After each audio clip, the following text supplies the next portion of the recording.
평생 칼국수를 팔며 살아온 한성주. 해진 정장, 밀가루 냄새, 거칠어진 손. 강남 한복판 상견례 자리에서 한 아버지는 시장 바닥 인생이라 조롱당했습니다. 그리고 그의 딸은 모욕과 함께 뜨거운 찬물을 얼굴에 맞았습니다. 하지만 그날 누군가는 자신의 인생을 잘못 건드렸다는 사실을 아직 모르고 있었습니다. 강남 한복판 고즈넉한 갤러리 루나의 VIP 다도실에는 숨막히는 침묵이 흘렀다.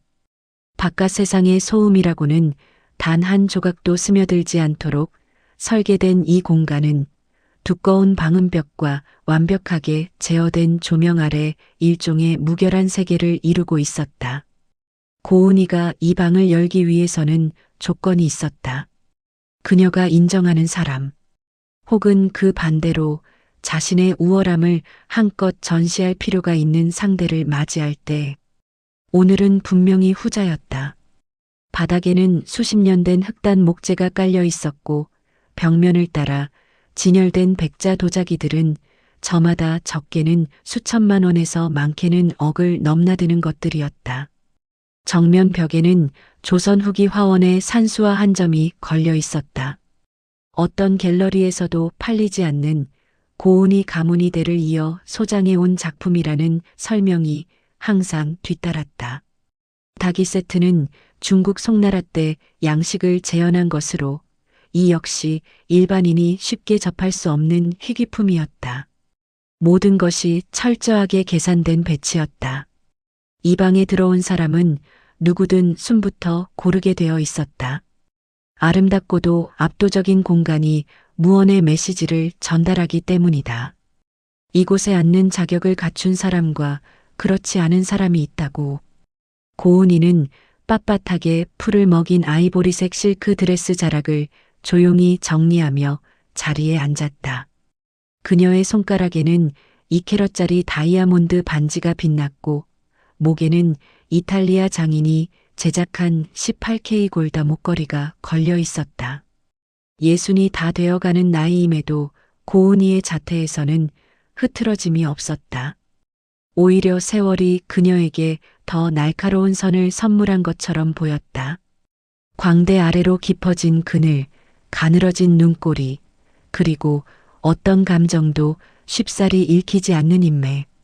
그것은 오랜 시간 동안 자신보다 낫다고 여기는 사람들을 향해 연습해 온 표정이었다. 맞은편에는 서윤이 앉아 있었다. 아들 강진우의 연인. 어디 하나 허점을 잡기 어려울 만큼 단정한 차림새였지만 고은이의 눈에는 그 모든 것이 분에 넘치는 치장으로 보였다. 그리고 그 옆 서윤의 아버지 한성주. 고은이는 그를 처음 본 순간부터 눈썹 하나가 미세하게 올라갔다. 유행이 한참 지난 짙은 감색 정장. 어깨선이 약간 무너져 있었고 소매 끝에는 반복된 세탁으로 인한 보풀이 일어 있었다. 칼라 안쪽의 단추 주변은 희끗하게 발해 있었다. 헤어스타일은 동네 이발소에서 급히 정리한 것처럼 어딘가 부자연스러웠다. 그러나 고은이의 비위를 가장 근저에서부터 뒤흔든 것은 시각적인 부분이 아니었다. 공기 중에 아주 희미하게 그러나 분명하게 감도는 냄새. 밀가루. 아무리 씻고 빨아도 완전히 지워지지 않는 오랜 세월 몸에 스며든 밀가루 냄새였다. 찬물이 끓는 소리가 작게 났다. 고은이의 시녀처럼 훈련된 갤러리 직원이 조용히 무이암차를 따랐다.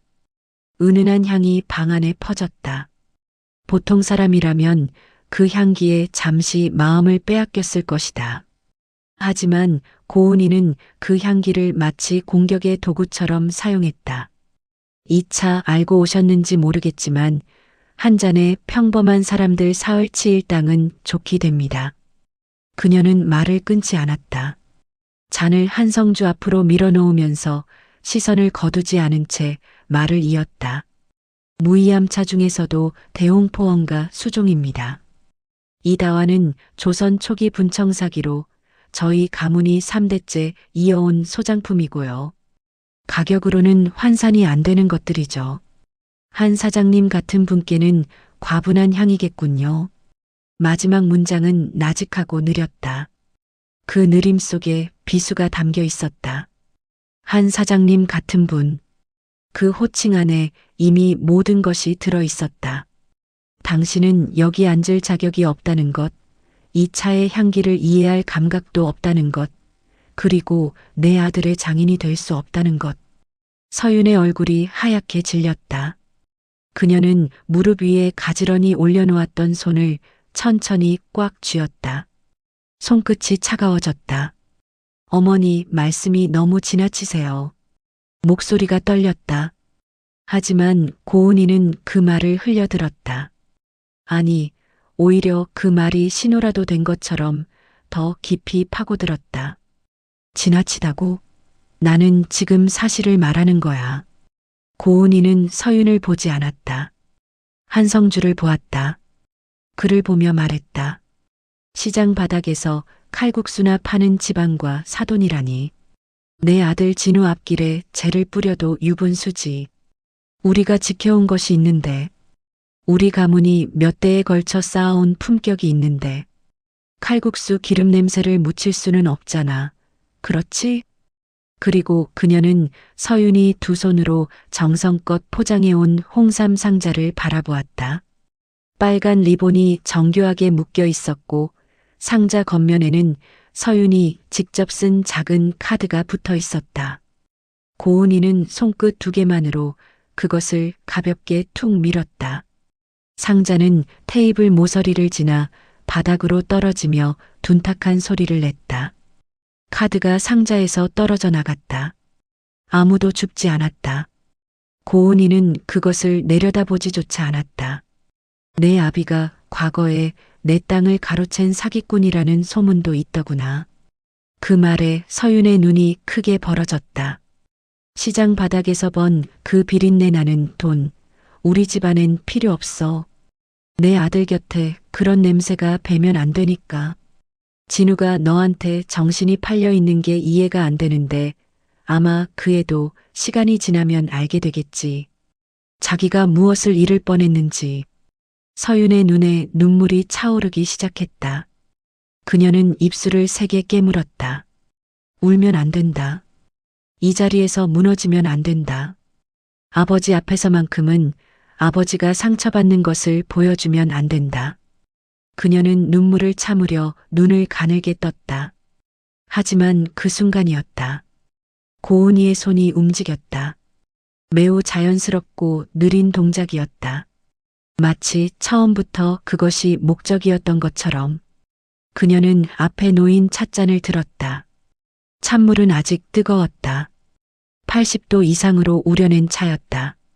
그리고 그것을 서윤의 얼굴을 향해 그대로 기울였다. 짧은 비명도 방어도 없었다. 순식간에 일어난 일이었다. 뜨거운 찬물이 서윤의 왼쪽 뺨 위로 쏟아졌다. 갈색의 액체가 목줄기를 타고 흘러내려 흰 블라우스 깃을 적셨다. 은은한 무이암차의 향기가 공기 중에 퍼지는 동안 서윤의 어깨가 덜덜 떨리기 시작했다. 눈물인지 찬물인지 구분이 안 되는 것들이 뺨을 적시며 흘렀다. 그녀는 작게, 아주 작게 신음을 삼켰다. 그 소리가 방 안에서 너무도 선명하게 들렸다. 고은이는 아무렇지도 않다는 듯 찻잔을 테이블 위에 내려놓았다. 도자기 바닥이 흑단 테이블에 닿는 소리가 다도실 전체에 또렷하게 울렸다. 그것은 사건의 종지부를 찍는 소리처럼 들렸다. 그녀의 표정에는 아무런 변화도 없었다. 후회도, 당혹감도, 쾌감도. 오직 처음부터 예정되어 있던 결론을 집행한 사람의 담담함만이 있었다. 그 순간이었다. 방 안의 공기가 달라졌다. 소리가 없었다. 움직임이 없었다. 하지만 무언가가 변했다는 것을 그 자리에 있던 모든 사람이 느꼈다. 갤러리 직원은 본능적으로 방걸음 물러섰다. 서윤은 숨을 멈췄다. 한성주가 움직였다. 그는 평생을 허허실실 웃으며 살아온 사람이었다. 새벽부터 시장을 열고 손님들에게 국물 한 사발을 더 퍼주고 외상이 쌓여도 모른 척해 온 사람. 늘 눈가에 잔주름이 잡혀 있었고 그 주름은 웃음의 흔적이었다. 그런 그의 눈빛이 지금 서서히 그러나 돌이킬 수 없이 변하고 있었다. 눈가의 주름이 사라지지 않는데도 따뜻함이 사라진 눈빛. 그 안에서 무언가가 수면 위로 떠오르고 있었다. 수십 년 동안 칼국수 반죽 뒤에 감춰두었던 무언가가. 그것은 분노가 아니었다. 분노는 흔들린다. 뜨겁고 날카롭고 불안정하다. 그의 눈빛은 흔들리지 않았다. 깊고 차갑고 완전히 고요했다. 그것은 수조원의 자본이 어디로 흘러야 하는지를 결정하는 사람이 먹잇감을 처음으로 시야에 포착하는 순간의 눈빛이었다. 그는 천천히 손수건을 꺼냈다. 갤러리 직원이 허겁지겁 냅킨을 들고 다가오려 했지만 그의 손짓 하나로 멈추어 섰다. 한성주는 직접 딸의 뺨을 닦아주었다. 뺨을, 목줄기를, 블라우스 깃을. 서두르지 않았다. 서윤의 눈이 흔들렸다. 눈물이 또 맺혔다. 아버지 하고 입술이 움직였지만 소리가 나오지 않았다. 한성주는 딸의 어깨를 한번 살짝 쥐었다. 그것으로 충분했다. 서윤의 떨림이 조금씩 가라앉았다. 그가 고개를 들어 고은이를 똑바로 바라보았다.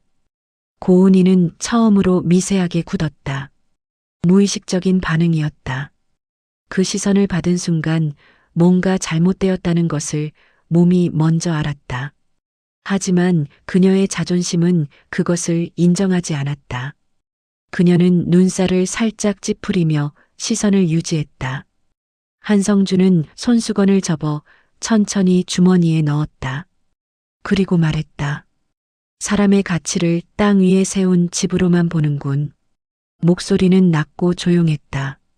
낮고 조용해서 오히려 다도실 전체에 또렷이 퍼졌다. 그것은 호통이 아니었다. 선고에 가까웠다. 고은희 씨, 당신이 그토록 사랑하는 그 성벽이 얼마나 모래 같은지 곧 알게 될 거요. 당신이 딛고 선 땅이, 당신이 걸어온 시간이, 당신이 지켜왔다고 믿는 품격이 실제로 얼마나 가벼운 것인지를. 그리고 내 딸의 눈물 한 방울이 당신 인생 전체보다 무겁다는 것을 내가 직접 가르쳐 주지. 그는 자리에서 일어났다. 서윤의 손을 잡았다. 부녀는 다도실을 나섰다. 문이 닫혔다. 소리가 없었다. 쾅 닫지도 않았다. 그냥 조용히 닫혔다. 그 고요함이 오히려 더 섬뜩했다. 남겨진 고은이는 떨어진 홍삼 상자와 바닥에 나뒹구는 카드와 식어가는 찬물 냄새와 함께 그 자리에 홀로 앉아 있었다. 갤러리 직원은 눈치를 보며 아무것도 치우지 않았다. 고은이는 한동안 문을 바라보았다. 평생을 살면서 그 어떤 상대에게도 느껴본 적 없는 감각이 그녀의 가슴 한구석에 작게 자리를 잡았다. 그것이 무엇인지 아직 그녀는 알지 못했다. 그날 밤 고은이는 그 눈빛을 떠올리며 이유를 알 수 없는 불안 속에 시달렸다. 자신이 무언가를 건드렸다는 감각, 뭔가 잠들어 있어야 할 것을 깨운 것 같은 불편함. 하지만 그녀의 자존심은 그것을 인정하기를 끝까지 거부했다. 그것이 자신의 생의 마지막 편안한 밤이라는 사실은 아직 알지 못했다. 새벽 4시, 세상이 아직 깊이 잠들어 있는 시각이었다. 강남의 고층 아파트 단지에서는 경비원들이 졸음을 참으며 모니터를 들여다보고 있을 시간이었고 갤러리 루나의 VIP 다도실은 어젯밤의 잔향도 없이 어둠 속에 잠겨 있을 시간이었다. 도시 전체가 숨을 고르는 그 시각, 재래시장의 낡은 철제 셔터 소리가 골목의 정적을 깨뜨렸다. 소리는 익숙했다. 이 골목에서만 들을 수 있는 소리였다. 덜컹거리고 끼익거리는 기름칠이 필요한지 오래된 셔터. 수십 년 동안 매일 새벽 같은 시각에 같은 소리를 냈다. 이 소리가 들리면 옆가게 순대집 아주머니도 슬슬 일어날 채비를 했고 건너편 생선가게 영감도 냉동고 문을 열었다. 한성주의 셔터 소리는 이 시장의 새벽을 알리는 일종의 신호였다. 한간의 칼국수에 형광등이 켜졌다. 노란 불빛이 좁은 주방을 가득 채웠다. 한성주는 앞치마를 두르고 밀가루 포대를 꺼냈다. 20kg짜리 포대를 별 힘없이 들어 작업대 위에 올려놓는 동작이 몸에 완전히 배어 있었다. 손에 물을 적시고 밀가루를 계량하고 반죽을 시작했다. 리듬이 있었다. 수십 년이 만들어낸 리듬이었다.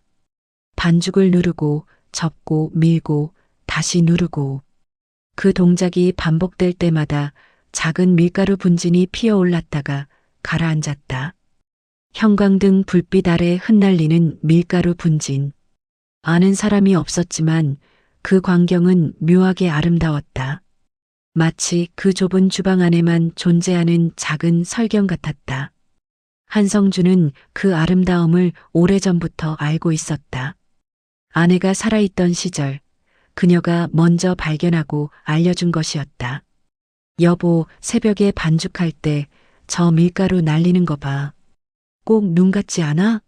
그는 그때 피식 웃었다. 밀가루가 눈 같다니. 하지만 그날 이후로 매일 새벽 반죽을 치댈 때마다 그 분진을 바라보게 되었다. 아내가 떠나고 나서도 서윤이 크고 나서도 변하지 않는 새벽의 의식처럼 그의 손등은 투박했다. 수십 년의 세월이 고스란히 새겨진 손이었다. 곳곳이 갈라지고 굳은 살이 박여 있었다. 뜨거운 육수에 오랫동안 데어 얼룩진 흔적도 있었고 칼에 스친 오래된 흉터도 두어 군데 있었다. 손마디는 굵었고 손톱 밑에는 아무리 씻어도 완전히 사라지지 않는 밀가루 흔적이 있었다. 어젯밤 고은이가 그 손을 보았다면 다시 한번 입꼬리를 비틀었을 것이다. 칼국수 장수의 손, 시장 바닥 상인의 손. 하지만 그 손은 동시에 다른 것이기도 했다. 대한민국 수도권 신도시 개발 지도를 조용히 그리고 근본적으로 다시 그린 손. 수십 개의 계약서에 서명한 손. 수천억 원의 자금 흐름을 결정하고 도시 한 블록의 운명을 가른 손. 그 모든 것을 해온 손이 지금 이 새벽 반죽을 치대고 있었다. 남양주 신도시 개발 사업. 정부가 수년에 걸쳐 준비한 대형 프로젝트로 수십 개의 건설사와 투자법인이 각축을 벌였던 그 사업에서 가장 핵심적인 요지, 상업지구와 주거중심지구를 연결하는 황금벨트의 70%를 단 하나의 법인이 조용히 선점하고 있었다. SJ홀딩스.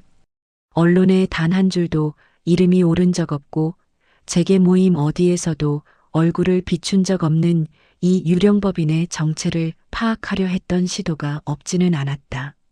몇몇 부동산 전문 기자들이 꼬리를 밟으려 했고 경쟁법인의 사주를 받은 심부름꾼들도 있었다. 하지만 그들은 언제나 두꺼운 벽 앞에서 포기했다. 수십 겹의 페이퍼 컴퍼니와 신탁 구조, 복잡하게 얽힌 해외 계좌, 그리고 단 한 번도 실수를 저지른 적 없는 철저한 관리. SJ홀딩스는 마치 존재하지 않는 것처럼 운영되었다.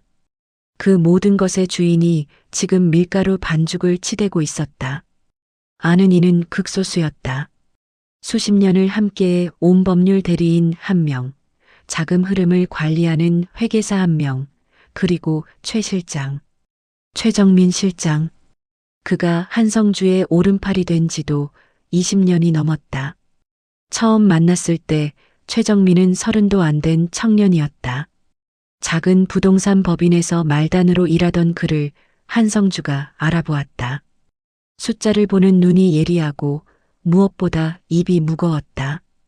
그것으로 충분했다. 한성주가 왜 이 모든 불을 숨기기로 결심했는지 최정민은 어느 정도 알고 있었다. 직접 들은 적은 없었다. 하지만 오랜 세월을 함께하다 보면 말하지 않아도 알게 되는 것들이 있었다. 서윤의 어머니가 떠난 해, 그해 이후 한성주가 달라졌다는 것을, 사업의 방식이 달라진 것이 아니었다. 사업을 대하는 이유가 달라졌다. 그전에는 키우기 위해 움직였다면 그 이후에는 지키기 위해 움직였다. 딸을 지키기 위해, 딸이 이 돈의 냄새를 맡지 않도록, 이 돈이 만들어내는 세계의 독성으로부터 자유롭도록. 그래서 그는 칼국수 장수가 되었다. 그것이 한성주의 방식이었다. 새벽 반죽이 완성되어 갈 무렵 한성주는 동작을 멈추었다. 손바닥이 반죽 위에 그대로 얹힌 채 잠시 정지했다. 의식하지 않으려 했지만 어젯밤 장면이 다시 떠올랐다. 다도실의 공기, 아이보리색 실크 드레스, 그리고 고은이의 손이 움직이던 순간 너무도 자연스럽게 마치 처음부터 그것이 목적이었던 것처럼 찻잔을 들어 기울이던 그 동작, 뜨거운 찬물이 서윤의 뺨 위로 쏟아지던 것, 서윤의 어깨가 덜덜 떨리던 것, 그 떨림이 아직 손끝에 남아 있었다. 한성주는 눈을 감았다.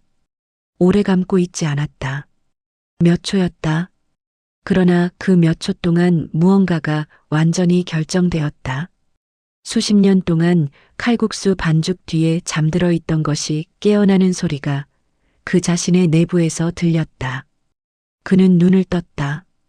반죽을 마무리하고 깨끗이 손을 씻었다. 그리고 식당 뒷방으로 들어갔다. 뒷방은 좁았다. 낡은 책상 하나, 의자 하나, 그리고 선반 위에 놓인 구식 유선 전화기. 이 전화기는 한성주가 20해 전 처음 이 식당을 열면서 설치한 것이었다. 바꿀 생각을 해본 적 없었다. 이 번호를 아는 사람은 손에 꼽았고 이 전화기로 오간 통화들이 실제로 무엇을 결정해 왔는지를 아는 사람은 더 적었다. 그는 수화기를 들었다. 번호를 눌렀다. 신호가 채 2번 가기도 전에 상대가 받았다. 최정민은 항상 그랬다. 새벽이든 한밤이든 이 번호의 전화는 2번 안에 받는다는 것이 그의 원칙이었다. 최 실장, 나다. 예, 회장님. 짧은 침묵이 흘렀다. 한성주는 서두르지 않았다. 루나 프로젝트 시작해. 최정민의 숨이 아주 잠깐 멈추었다가 다시 시작되었다. 루나. 갤러리 루나. 한성주가 오래전 그 건물과 주변 일대의 자료를 수집하도록 지시했던 프로젝트. 실행 지시가 내려오기를 기다리며 완전히 준비된 채 서랍 속에 잠들어 있던 계획. 그것이 지금 깨어나고 있었다. 먼지 하나 남기지 말고 털어버려. 알겠습니다. 최정민의 목소리는 흔들리지 않았다. 타임라인은 어떻게 할까요? 한성주는 잠시 생각했다. 서두르고 싶은 마음이 없지는 않았다. 하지만 그는 알고 있었다. 급하게 친 칼국수면은 질겨지거나 끊어진다. 인내심을 갖고 제대로 치댄 반죽이 결국 가장 부드럽고 고른 면을 만든다. 서두르지 않아도 돼. 단 완벽하게. 예. 그리고 최 실장. 예, 회장님. 아들 쪽도 들여다봐. 강진우. 표면 말고 안쪽을. 이번에는 더 짧은 침묵이 흘렀다. 이미 일부 파악된 것이 있습니다. 최정민의 목소리에 미세한 무게가 실렸다. 보고 드릴까요? 한성주는 말했다. 아직은 됐어. 내가 정리해둬. 때가 되면 쓸 거야. 전화를 끊었다. 그는 수화기를 내려놓고 벽을 바라보았다. 벽에는 사진 하나가 걸려 있었다. 작은 액자였다. 색이 바랐고 모서리가 조금 들려 있었다. 서윤이 5살이던 해 셋이 함께 이 시장 한쪽 평상에서 찍은 사진이었다. 아내가 웃고 있었다. 서윤이 칼국수 국물을 턱에 묻힌 채 웃고 있었다. 그리고 그 옆에 젊은 한성주가 지금보다 훨씬 여위고 눈빛이 예리한 채로 역시 웃고 있었다. 그는 그 사진을 오래 바라보았다. 여보. 목소리는 낮고 조용했다. 아무도 듣는 사람이 없었다. 이 뒷방에서 새벽 시장이 깨어나기 직전의 이 시각에 그는 항상 이렇게 아내에게 말을 걸었다. 아주 큰 결정을 내릴 때마다 우리 서윤이를 울린 대가가 얼마나 처참한지 저들에게 보여줄게. 그는 잠시 멈추었다가 말을 이었다. 내 방식대로. 사진 속 아내는 여전히 웃고 있었다. 아무 말이 없었다. 하지만 한성주에게는 그것으로 충분했다. 그는 오랜 세월 동안 아내의 침묵이 어떤 의미인지 배워왔다. 반대할 때의 침묵과 지지할 때의 침묵이 다르다는 것을. 지금 이 침묵은 후자였다. 그는 뒷방을 나섰다. 다시 주방으로 들어가 완성된 반죽을 면포로 덮었다. 육수솥에 불을 올렸다. 멸치와 다시마를 넣고 팥뿌리를 손질했다. 모든 것이 평소와 똑같은 순서였다. 달라진 것은 아무것도 없었다. 적어도 겉으로는. 새벽 시장이 서서히 깨어나기 시작했다. 옆집 순대집 아주머니가 셔터를 올리는 소리가 들렸다. 생선 가게 쪽에서 얼음을 쏟아붓는 소리가 났다. 골목 끝에서 트럭 한 대가 야채를 내리고 있었다. 평범한 새벽이었다. 한성주는 끓어오르기 시작하는 육수솥 앞에 서서 불 조절을 했다. 너무 세면 국물이 탁해진다. 너무 약하면 깊은 맛이 나오지 않는다. 오랜 세월이 가르쳐 준 것이었다. 불의 세기를 아는 것, 기다릴 줄 아는 것, 그리고 정확한 순간을 아는 것. 복수도 다르지 않았다. 그는 그것을 알고 있었다. 서두르지 않을 것이었다. 완벽하게 할 것이었다. 고은이가 공들여 쌓아 올린 것들이 하나씩 조용히 그러나 돌이킬 수 없는 방식으로 무너지는 것을 볼 때까지. 그녀가 마지막에 무릎을 꿇는 그 자리에 낡은 정장을 입은 칼국수 장수가 서 있을 때까지. 첫 손님이 들어오기까지 아직 2시간이 남아 있었다. 한성주는 그 시간 동안 평소와 똑같이 육수를 끓이고 면을 손질하고 국그릇을 닦았다. 밀가루 분진이 새벽 불빛 아래 다시 조용히 흩날렸다. 아내가 눈 같다고 했던 그것이. 시장 골목에는 구수한 멸치 육수 냄새가 퍼지기 시작했다. 아무것도 달라지지 않은 것처럼. 모든 것이 달라지기 시작한 그 새벽에 복수는 요란하지 않았다. 북소리도 없었고 선전포고도 없었다. 깃발을 올리거나 칼을 빼들거나 하는 종류의 것이 아니었다. 그것은 훨씬 더 오래되고 훨씬 더 근본적인 방식으로 작동했다.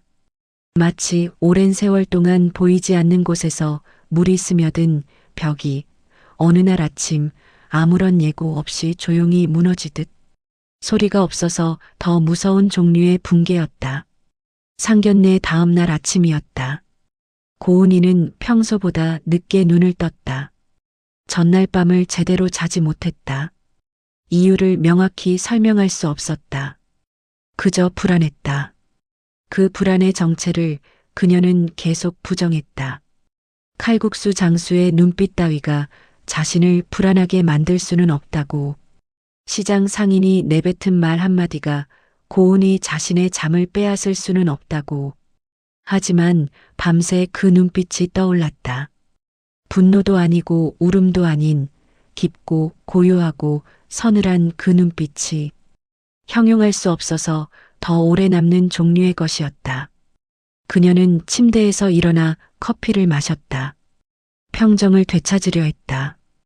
오늘 해야 할 일들을 머릿속으로 정리했다. 베르나르 특별전 준비 상황 점검, 갤러리 루나 월간 결산 확인, 그리고 진우에게 전화해서 서윤과의 관계를 정리하도록 다시 한번 압력을 넣는 것. 그렇게 하루를 채우면 어젯밤의 불안 같은 것은 자연히 희석될 것이었다. 그때 전화가 왔다. 갤러리 루나가 입점해 있는 건물의 임대 담당자였다. 이른 시각에 전화를 하는 일이 없는 사람이었다. 고은이는 미간을 살짝 찌푸리며 받았다. 담당자의 목소리가 굳어 있었다. 사무적이었지만 그 사무적인 태도 뒤에서 불편함이 느껴졌다. 건물 소유주가 바뀌었다고 했다. 어젯밤 자정을 기해 소유권 이전이 완료되었으며 새로운 건물주 즉 법무 대리인으로부터 이미 공식 연락이 왔다고 했다. 내용은 간단했다. 재계약 없음. 명도 기한 30일. 뭐라고? 고은이는 자리에서 벌떡 일어났다. 커피잔이 소파 테이블 위에서 흔들렸다. 지금 뭐라고 한 거야? 건물 소유주가 바뀌었다고? 하룻밤 사이에? 예, 어젯밤 자정 이전에 등기가 완료된 것으로 확인됩니다. 그게 말이 돼? 그런 규모의 건물이 하룻밤 사이에 넘어가는 게 가능해? 담당자는 잠시 머뭇거리다 답했다. 충분히 준비된 상태에서 실행했다면 가능합니다. 이 경우는 서류가 완벽하게 갖춰져 있었던 것으로 보입니다. 저희 측에서 대응할 수 있는 법적 근거가 현재로서는 없습니다. 새 건물주가 어디야? SJ 홀딩스라고 합니다. 고은이는 그 이름을 처음 들었다. 강남 부동산 시장에서 20년 가까이 활동하며 웬만한 법인 이름은 들어본 그녀였다. 하지만 이 이름은 생소했다. 그게 어디야? 들어본 적 없는데. 담당자의 목소리는 낮아졌다. 저도 자세히는 모릅니다. 그런데 대리인으로 나선 로펌이 이 바닥에서 손꼽히는 대형 로펌입니다. 서류 하나하나가 흠잡을 데가 없고요. 막을 방법이 없어 보입니다. 고은이는 전화를 끊었다. 즉시 자신의 변호사에게 연락했다. 이 법인이 어디인지 당장 알아보라고, 명도 요구를 막을 방법이 있는지 검토하라고. 변호사는 2시간 후에 다시 전화를 해왔다. SJ 홀딩스는 찾아낼 수 있는 정보가 거의 없다고 했다. 여러 겹의 법인 구조로 실소유주가 가려져 있고 해외 계좌와 신탁 구조가 복잡하게 얽혀 있어 실체를 파악하기 어렵다고 했다. 그리고 명도 요구는 합법적이었다. 새 건물주에게는 재계약을 거부할 권리가 있었다. 30일 안에 나가야 했다. 고은이는 전화기를 내려놓고 창밖을 바라보았다.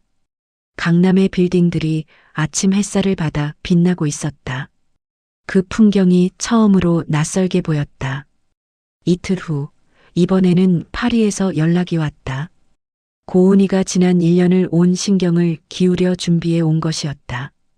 프랑스의 저명한 현대미술거장 베르나르 라크루아의 아시아 순회 특별전. 그의 작품은 세계 주요 미술관에 영구 소장되어 있었고 최근 경매에서 낙찰된 작품들의 가격은 수십억 원을 훌쩍 넘겼다. 그런 작가의 특별전을 단독으로 유치한다는 것.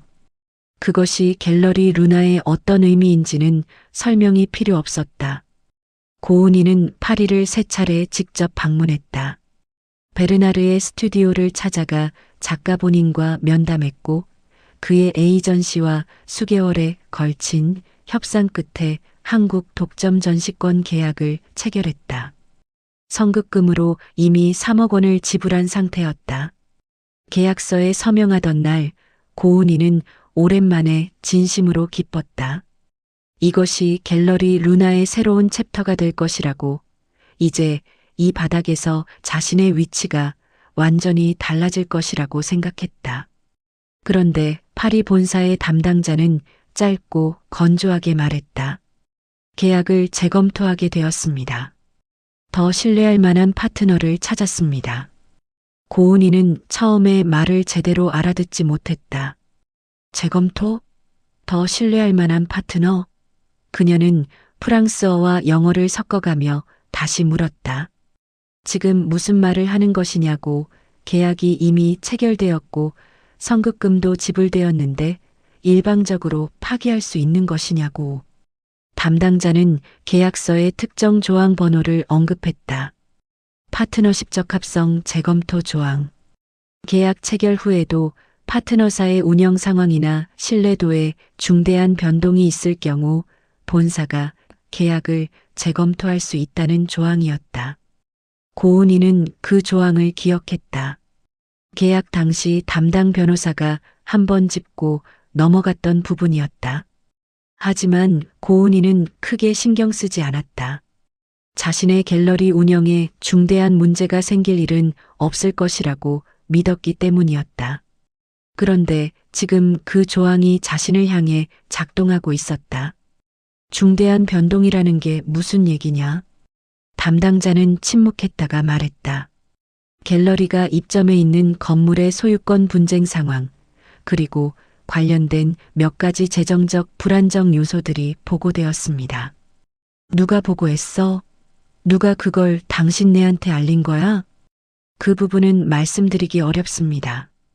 고은이는 이를 악물었다. 새로운 파트너가 누구야? 짧은 침묵 후에 답이 왔다. SJ홀딩스입니다. 고은이는 그 순간 전화기를 집어던지고 싶었다. 손이 떨렸다. 떨리는 손을 반대쪽 손으로 꽉 쥐었다. SJ홀딩스. 이틀 전에 처음 들었던 그 이름이 또 나왔다. 우연이 아니었다. 2번 연속 같은 이름이 등장하는 우연은 없었다. 누군가가 자신을 향해 움직이고 있었다. 조직적으로, 체계적으로, 그리고 자신보다 훨씬 앞서서 준비한 상태로. 고은이는 전화를 끊고 바닥에 주저앉았다. 아이보리색 드레스가 바닥에 펼쳐졌다.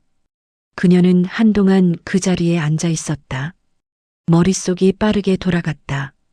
누가 이것을 할 수 있는가? 건물 소유권을 하룻밤 사이에 이전하고 프랑스 본사에 정보를 흘려 계약을 파기시키고 그 2가지를 이틀 간격으로 실행할 수 있는 자본과 네트워크를 가진 곳이 어디인가? 강남의 대형 갤러리들 중에 경쟁 관계에 있는 곳들이 떠올랐다가 지워졌다. 그 정도 규모가 아니었다. 이것은 차원이 달랐다. 그때 느닷없이 어젯밤 내내 그녀를 잠 못 들게 했던 눈빛이 떠올랐다. 낡은 정장의 소매 끝, 밀가루 냄새, 그리고 그 눈빛. 고은이는 그것을 즉시 떨쳐냈다. 말도 안 된다고. 시장 칼국수 장수가 이런 일을 할 수 있을 리 없다고. 그것은 자존심의 문제가 아니라 현실의 문제였다. 그녀는 계속 다른 곳에서 적을 찾았다. 3번째 타격은 더 깊고 더 내밀한 곳에서 왔다. 아들 강진우. 고은이의 자랑이자 갤러리 루나의 미래이자 그녀가 세상에 내세울 수 있는 가장 완벽한 것이었다. 명문대를 수석에 가까운 성적으로 졸업했고 프랑스 파리에서 미술 경영을 공부했으며 유창한 프랑스어와 영어로 해외 거래처들과 직접 소통했다. 외모도 준수했다. 고은이가 갤러리 손님들에게 아들 이야기를 꺼낼 때마다 목소리에 절로 힘이 들어갔다. 그것이 그녀의 진심이었다. 진우는 고은이의 허영이기 이전에 진심으로 믿고 의지하는 아들이었다. 최정민은 일주일이 채 걸리지 않았다. 진우의 이중 생활은 생각보다 오래되었고 생각보다 깊었다. 처음 시작은 마카오였다. 유학 시절 친구들과 함께 간 여행에서 처음 카지노를 경험했다. 처음에는 놀이였다. 그러나 그것이 놀이인 시간은 길지 않았다. 귀국 후에도 분기에 한 번씩, 그러다 한 달에 한 번씩, 나중에는 더 자주 마카오와 필리핀을 오갔다. 해외 출장이라는 명목이었다. 고은이는 아들이 해외 갤러리들과 네트워크를 넓히고 있다고 믿었다. 빚은 쌓였다. 처음에는 개인 자금으로 메웠다. 그 다음에는 지인들에게 빌렸다. 그리고 마지막에는 갤러리 루나의 운영 자금에 손을 댔다. 회계 처리를 교묘하게 분산시켜 단번에 눈에 띄지 않게 했다. 조금씩 그러나 꾸준히 수년에 걸쳐 빼돌린 금액은 20억 원에 달했다. 최정민은 진우의 채권자들을 파악했다. 마카오와 필리핀의 카지노 측, 국내 사채업자들, 그리고 지인들. 한성주는 그들을 조용히 접촉했다. 시장 가격에 웃돈을 얹어 채권을 매입하겠다고 했다. 채권자들은 대부분 선뜻 응했다. 진우는 갚을 능력이 없는 채무자였고 오래 끌수록 손해였다. 깔끔하게 정리할 수 있다는 것에 오히려 고마워하는 곳도 있었다. 거래는 열흘 만에 완료되었다. 강진우의 채권 전부.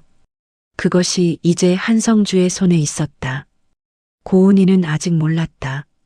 아들의 이중 생활도, 갤러리 자금 횡령도, 그리고 그 모든 채권이 지금 어디에 있는지도. 그녀는 여전히 SJ홀딩스의 정체를 파악하기 위해 변호사와 지인들을 총동원하고 있었다. 강남 부동산 큰손들에게 전화를 돌렸고 재계 인맥을 뒤졌다. 하지만 SJ홀딩스는 그 어디에서도 나타나지 않았다. 왜냐하면 SJ홀딩스는 강남이 아니라 시장 골목 안에 있었기 때문이었다. 새벽 4시에 밀가루 반죽을 치대는 손 안에, 멸치 육수를 끓이는 솥 앞에, 그리고 낡은 앞치마 뒤에 숨어 있었기 때문이었다. 고은이가 평생 멸시하고 외면해온 세계가 지금 그녀의 세계를 조용히 먹어들어가고 있었다. 갤러리 루나의 흰 벽은 아직 서 있었다. 도자기들은 아직 제자리에 있었다. 하지만 그것들을 떠받치고 있던 뿌리는 이미 오래전부터 썩어 들어가고 있었다. 한성주는 그 뿌리를 찾아냈을 뿐이었다. 그리고 이제 때를 기다리고 있었다. 충분히 무르익기를 한 번의 손길로 모든 것이 무너질 수 있는 그 순간을. 그 순간은 생각보다 멀지 않은 곳에 있었다. 강제 집행일 아침은 잔인하게도 맑았다. 밤새 비라도 내렸다면, 하늘이 흐리고 바람이 차가웠다면 그날의 풍경이 조금은 덜 처참하게 기억되었을지도 모른다. 하지만 강남의 하늘은 더없이 청명했다. 4월의 햇살이 건물 유리창에 반사되어 눈이 부셨고 가로수의 연초록 잎들은 봄바람에 가볍게 흔들렸다. 출근길 사람들이 바쁘게 지나쳤다. 누군가는 커피를 들고 걸었고 누군가는 이어폰을 꽂고 전화를 했다. 세상은 아무것도 달라지지 않은 것처럼 움직이고 있었다. 그런 날 아침 갤러리 루나 앞에 법원 집행관들의 차량이 멈추었다. 2대였다. 사무적인 차림의 집행관 4명이 내렸다. 그들은 인사를 하지 않았다. 설명도 길지 않았다. 서류를 제시했다. 집행위임장, 압류 목록, 명도 확인서. 서류들은 완벽했다. 허점이 없었다. 법무법인의 도장이 찍힌 서류들은 고은이의 변호사가 전날 밤부터 검토했지만 막을 방법을 찾지 못했다. 고은이는 갤러리 입구에 서 있었다. 전날 밤 거의 잠을 자지 못했다. 눈 아래 짙은 그늘이 졌고 빳빳하게 손질되어 있어야 할 드레스가 구겨져 있었다. 머리칼도 평소처럼 완벽하게 정돈되지 않았다. 그녀는 집행관들이 다가오는 것을 보며 마지막으로 전화기를 들었다. 변호사에게 걸었다.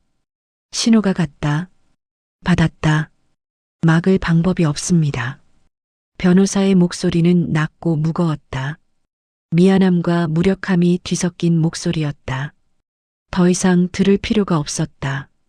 고은이는 전화를 끊었다. 집행관들이 갤러리 안으로 들어섰다. 그리고 시작되었다. 붉은 압류 딱지가 처음 붙은 것은 입구 바로 옆에 걸려있던 대형 유화였다. 5년 전 경매에서 낙찰받은 작품이었다. 낙찰가가 4억이 넘었다. 고은이가 그 작품을 경매장에서 낙찰받던 날 주변의 박수를 받으며 샴페인 잔을 들었던 기억이 있었다. 그 작품 위에 붉은 딱지가 붙었다. 집행관의 손이 능숙하게 움직였다. 딱지는 차갑고 선명했다. 그 다음은 중앙 전시 공간의 조각상이었다. 이탈리아 작가의 작품으로 갤러리 루나의 상징과도 같은 것이었다. 방문객들이 가장 먼저 눈길을 주고 언론 인터뷰에서 항상 배경으로 등장하던 그것. 압류 딱지가 붙었다. 그 다음은 다도실의 도자기들이었다. 다음은 산수화였다. 다음은 VIP 라운지의 조명 기구들이었다. 고은이는 그 과정을 서서 지켜보았다. 처음에는 말렸다. 달려가 집행관의 팔을 잡았다. 그건 안 돼요. 그건 건드리면 안 된다고요. 그건 베르나르 작품이에요. 집행관은 조용히 그녀의 손을 떼어냈다. 말이 없었다. 표정도 없었다. 그저 다시 움직였다. 고은이는 2번, 3번 더 시도했다. 그때마다 같은 일이 반복되었다.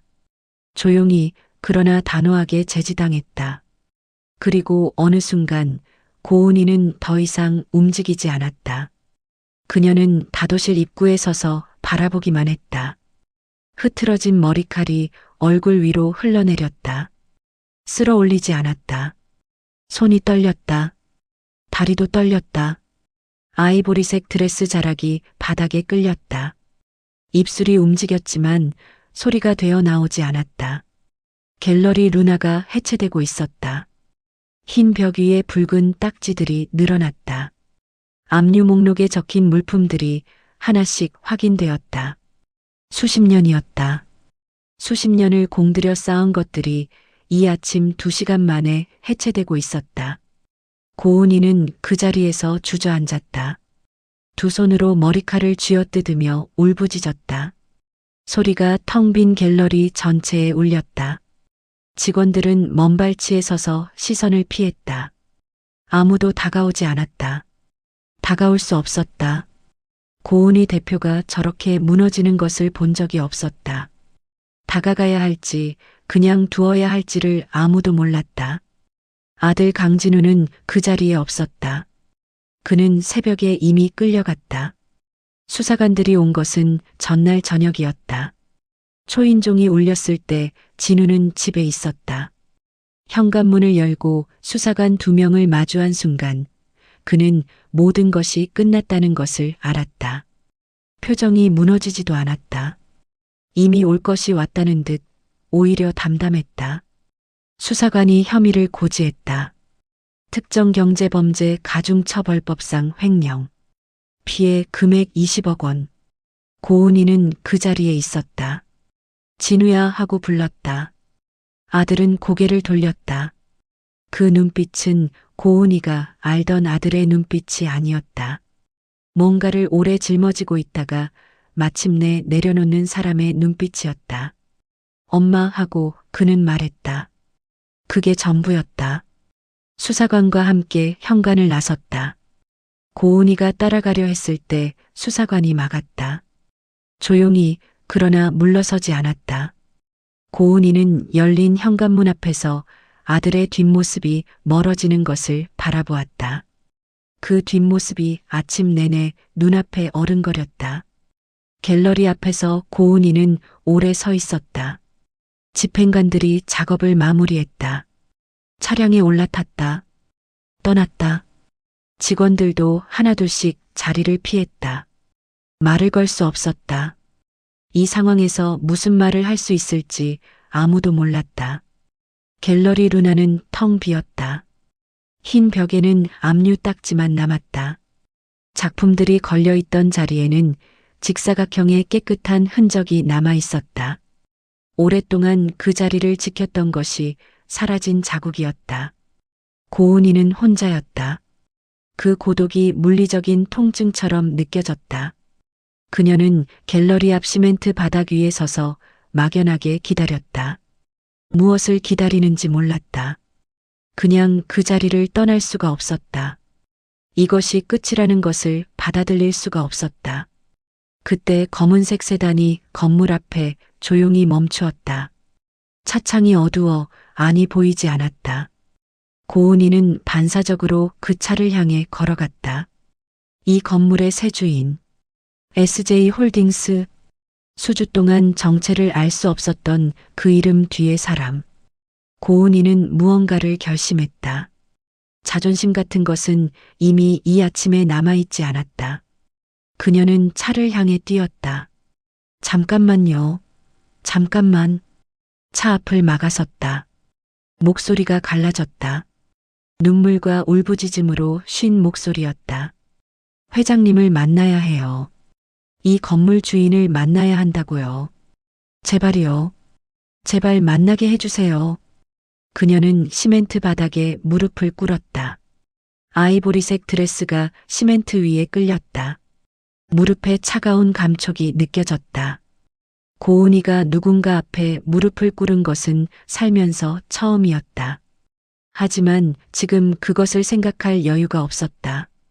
무릎이 닿은 순간 그것이 자연스럽게 느껴졌다는 것이 오히려 그녀 자신을 놀라게 했다. 살려주세요. 죽을 죄를 졌습니다. 제가 잘못했습니다. 뭐든 시키는 대로 하겠습니다. 갤러리만 살려주세요. 진우 아이 좀 살려주세요. 제발이요. 목소리가 떨렸다. 눈물이 흘렀다. 지금 자신이 어떤 모습인지 알고 있었다. 평생 가장 경멸했던 모습이었다. 바닥에 무릎을 꿇고 애원하는 것. 하지만 멈출 수 없었다. 차 문이 열렸다. 한 남자가 내렸다. 고은이는 고개를 숙인 채로 구두 끝을 바라보았다. 값비싼 수제화일 것이라고 생각했다. 회장님이라 불릴 만한 사람의 구두는 그래야 했다. 하지만 눈앞에 있는 것은 오래되고 다른 구두였다. 검은색이지만 광이 많이 바랬고 앞코 부분이 조금 눌려 있었다. 걷는 것을 두려워하지 않는 사람의 구두였다. 고은이는 그 구두에서 시선을 천천히 위로 올렸다. 바지 끝단이 보였다. 감색이었다. 주름 잡힌 정장 바지. 그 다음은 낡은 정장 재킷. 소매 끝이 해진 것. 칼라 안쪽이 바랜 것. 그리고 가슴팍의 단추. 상견 내장에서 보았던 바로 그 단추였다. 고은이는 동작을 멈추었다. 천천히 고개를 들었다. 그 얼굴을 확인했다. 눈가에 잔주름이 잡힌 얼굴. 투박하고 갈라진 손. 이마에 밴 세월의 흔적. 한성주였다. 당신. 목소리가 나오지 않았다. 고은이는 입술을 움직였지만 소리가 떨어지지 않았다. 두 번째 시도에서 겨우 말이 나왔다. 당신이 왜 여기서? 그녀의 머릿속에서 무언가가 빠르게 연결되기 시작했다. SJ홀딩스. 한성주. SJ. 한성주의 이름 첫 글자. 칼국수 장수. 수조원의 자본. 건물 소유권. 베르나르 전시권. 진우의 채권.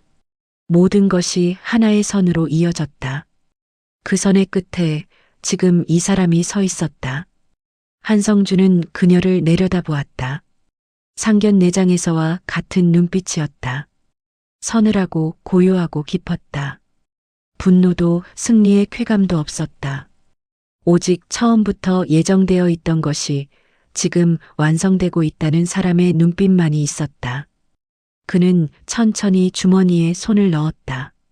10,000원짜리 지폐 뭉치가 나왔다. 그는 그것을 고은이의 발치에 던졌다. 지폐들이 시멘트 바닥 위에 흩어졌다.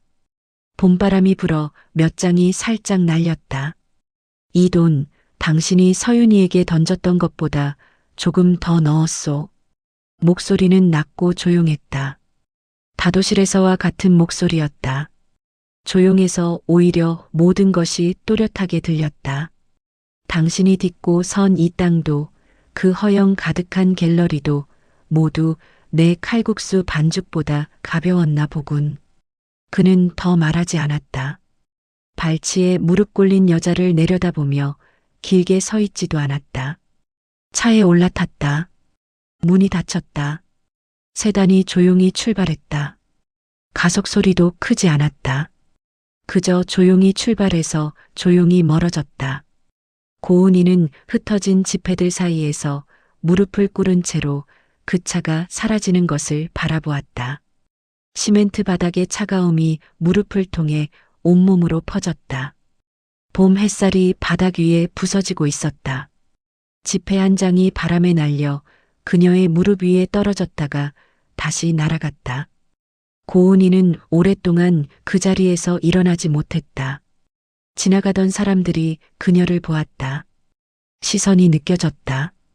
하지만 일어날 수가 없었다. 무릎에 힘이 없어서가 아니었다. 일어선 다음에 어디로 가야 할지를 몰랐기 때문이었다. 갤러리는 압류되었다. 아들은 구치소에 있었다. 집으로 돌아가도 혼자였다. 오늘 이후의 삶이 어떤 모습인지가 전혀 상상되지 않았다.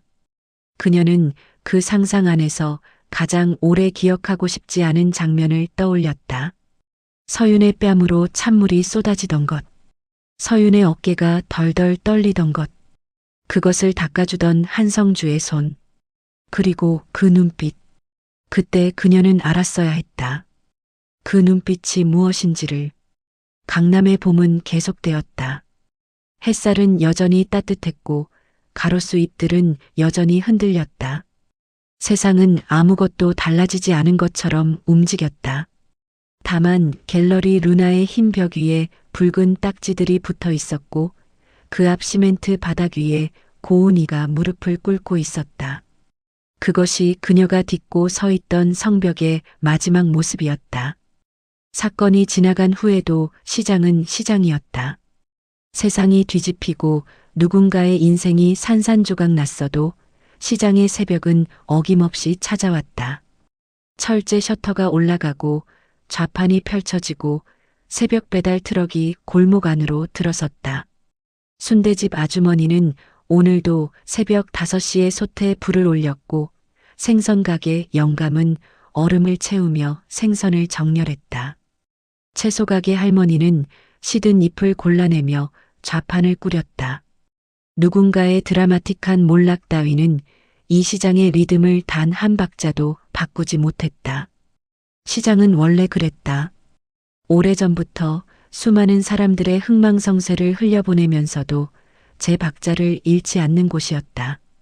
한간의 칼국수도 마찬가지였다.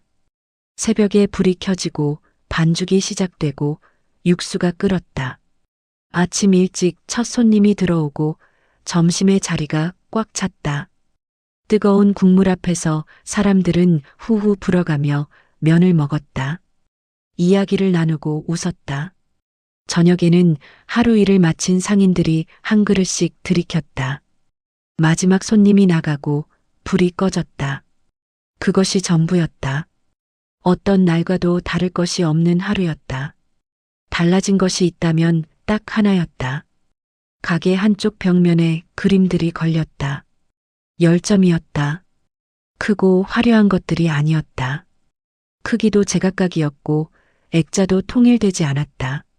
어떤 것은 나무 액자였고 어떤 것은 철제였고 어떤 것은 그냥 종이 그대로 핀으로 고정되어 있었다. 하지만 그 10점이 걸린 후로 가게 안의 공기가 조금 달라졌다. 손님들이 그것을 의식하는지 안 하는지 몰라도 벽이 달라졌다는 것이 느껴졌다. 시장 골목을 그린 수채화가 있었다. 새벽 하늘이 서서히 밝아오는 풍경을 담은 작은 유화가 있었다. 굵고 마디진 손이 국그릇을 감싸 쥔 모습을 세밀하게 담은 연필 드로잉이 있었다. 엄마와 아이가 나란히 앉아 국수를 먹는 뒷모습을 그린 것도 있었다. 모두 무명 작가들의 것이었다. 미술시장에서 이름이 알려지지 않은 아직 어딘가에서 작업을 이어가고 있는 사람들의 것이었다. 서윤이 고른 것들이었다. 그녀는 몇 달에 걸쳐 찾아다녔다. 졸업 전시, 소규모 그룹전, 작업실 공개 행사. 유명 갤러리의 흰 벽이 아니라 이 시장통의 낡은 벽에 어울리는 그림들을 찾았다. 비싼 것들이 아니었다. 하지만 보고 있으면 따뜻해지는 것들이었다. 서유는 작가들에게 직접 연락했다. 사정을 설명했다. 시장 칼국수 가게 벽에 걸어도 되겠냐고. 작가들은 한결같이 기뻐했다. 오히려 고마워했다. 그 반응이 서윤에게는 뭉클했다. 좋은 그림은 좋은 공간에 걸려야 한다고 배웠는데 좋은 공간이 꼭 흰 벽과 조명이 잘 갖춰진 곳만은 아니었다. 손님들은 처음에 낯설어했다. 칼국수 가게 벽에 그림이라니. 하지만 며칠이 지나자 자연스럽게 그것들을 바라보며 국물을 마시기 시작했다. 어떤 중년 남자는 연필 드로잉 앞에서 한참을 서 있다가 눈가를 닦았다. 어떤 젊은 여자는 엄마와 아이의 뒷모습 그림을 사진으로 찍어 오래 바라보았다.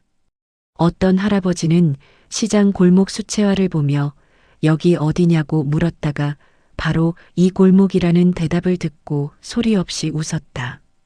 한성주는 그 그림들을 볼 때마다 서윤이 생각났다. 아내도 생각났다. 아내가 살아 있었다면 이 벽을 보고 뭐라고 했을까? 아마 잘 됐다고 했을 것이다. 우리 가게에 이런 게 있어야지 하고. 그리고 국물 한 사발을 작가들에게 돌렸을 것이다. 서윤은 이제 아버지가 누군지 안다. 정확히는 아버지가 어떤 사람인지를 이제 더 온전하고 깊게 안다. 그 사실을 알게 된 것은 갤러리 루나 강제 집행 직후였다. 한성주가 직접 말했다.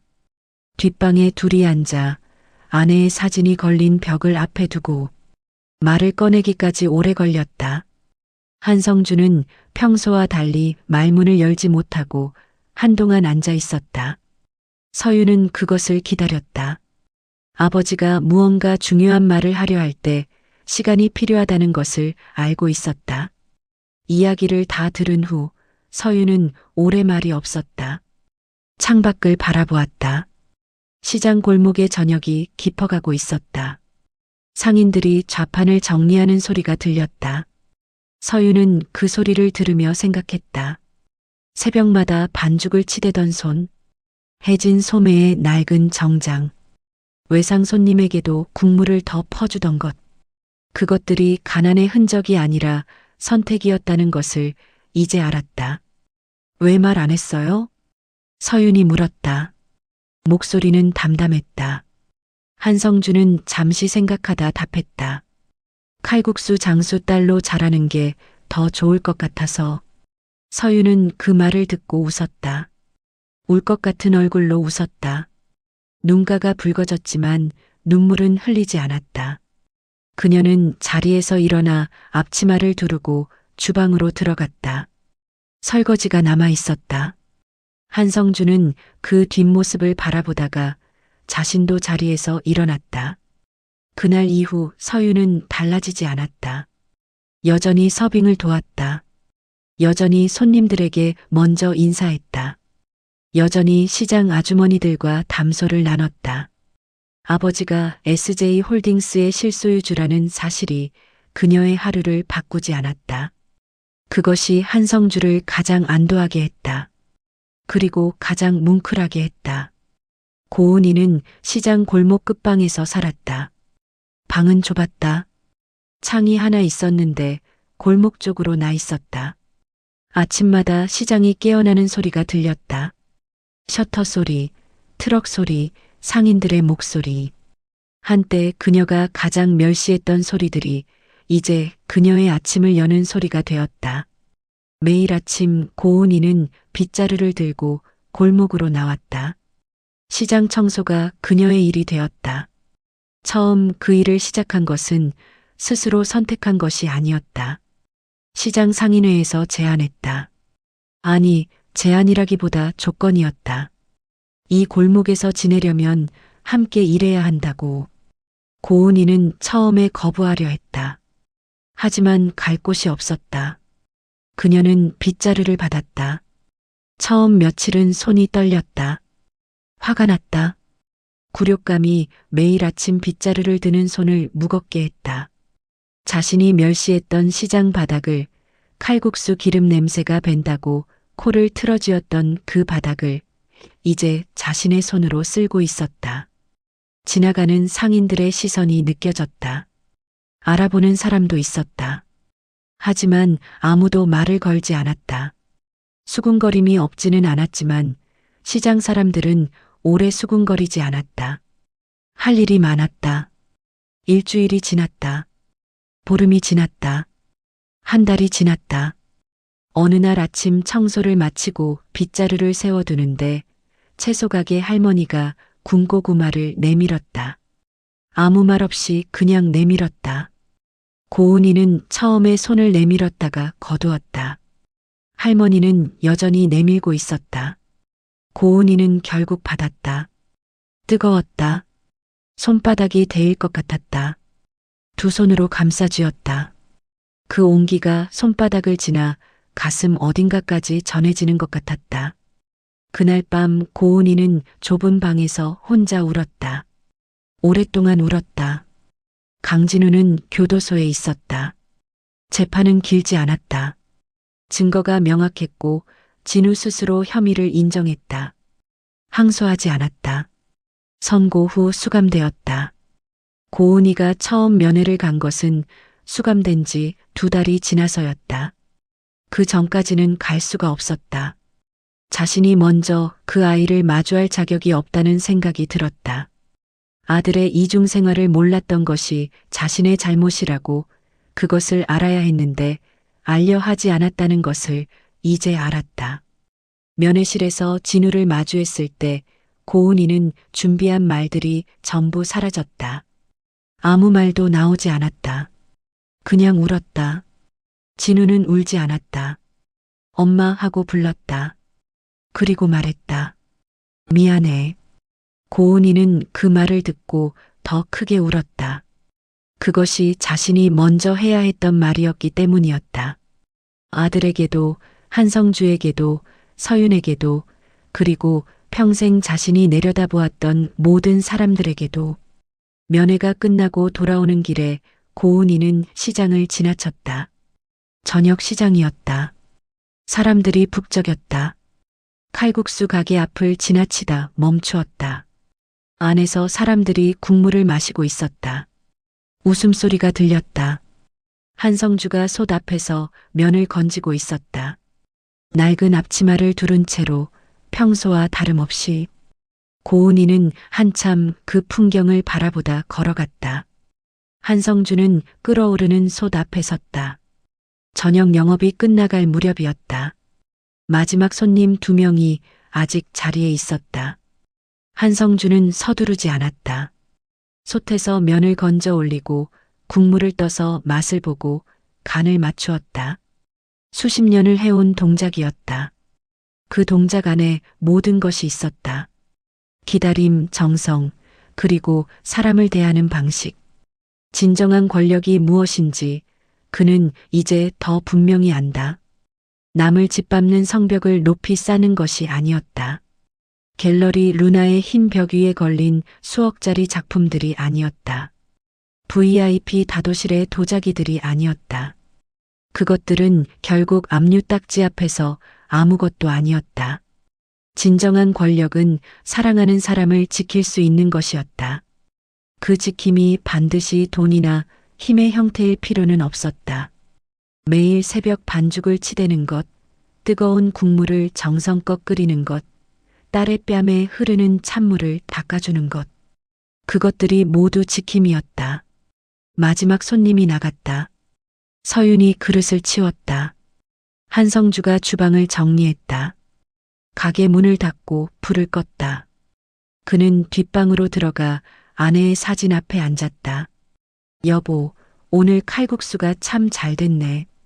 나직하고 조용한 목소리였다. 이 말을 언제부터 했는지 기억이 나지 않았다. 아내가 떠나고 나서 어느 날부터 자연스럽게 시작되었다. 매일 밤 이 뒷방에서 사진 속 아내에게 오늘의 이야기를 건네는 것이 그의 의식이 되었다. 사진 속 아내가 웃고 있었다. 서윤이 5살이던 해 셋이 함께 이 시장 한쪽 평상에서 찍은 사진이었다. 색이 바랬고 모서리가 들려 있었다. 하지만 아내의 웃음은 바래지 않았다. 한성주는 그 웃음을 바라보며 엷게 미소 지었다. 잘 지키고 있지? 그는 낮게 물었다. 아내는 대답하지 않았다. 하지만 그것으로 충분했다. 뒷방 문이 열리며 서윤이 고개를 들이밀었다. 아빠 나간다. 한성주는 고개를 들었다. 응. 조심해서 가. 서윤은 잠깐 들어와 아버지 옆에 앉았다. 사진을 함께 바라보았다. 한동안 말이 없었다. 그러다 서윤이 말했다. 엄마 웃음이 나랑 똑같지 않아? 한성주는 그 말을 듣고 잠시 사진과 딸을 번갈아 보았다. 그리고 끄덕였다. 응, 똑같아. 서윤이 웃었다. 일어나며 말했다. 내일 또 올게. 한성주는 말했다. 문 잠그고 가. 서윤이 웃으며 나갔다. 발소리가 멀어졌다. 가게 문이 닫히는 소리가 들렸다. 잠기는 소리가 들렸다. 한성주는 다시 사진을 바라보았다. 시장 골목에는 구수한 멸치 육수 냄새가 퍼져 있었다. 저녁 시장이 파할 무렵의 소리들이 골목 안을 채웠다. 상인들이 좌판을 정리하는 소리, 이야기 나누는 목소리, 멀리서 트럭 시동 소리. 사람 냄새 나는 따스한 저녁이 골목 깊숙이 스며들었다. 칼국수 한 그릇의 무게. 그것은 수억 원짜리 도자기보다 무거웠다. 수십억 원짜리 유화보다 오래갔다. 그리고 어떤 성벽보다 단단했다. 그것이 이 시장 골목이 오래전부터 알고 있던 것이었다. 화려하지 않고 시끄럽지 않고 그저 매일 뜨겁게 끓여내는 것. 그 안에 사람이 있고 사랑이 있고 삶이 있었다. 한성주는 불을 껐다. 뒷방이 어두워졌다. 사진은 보이지 않았지만 그는 아내가 웃고 있다는 것을 알았다.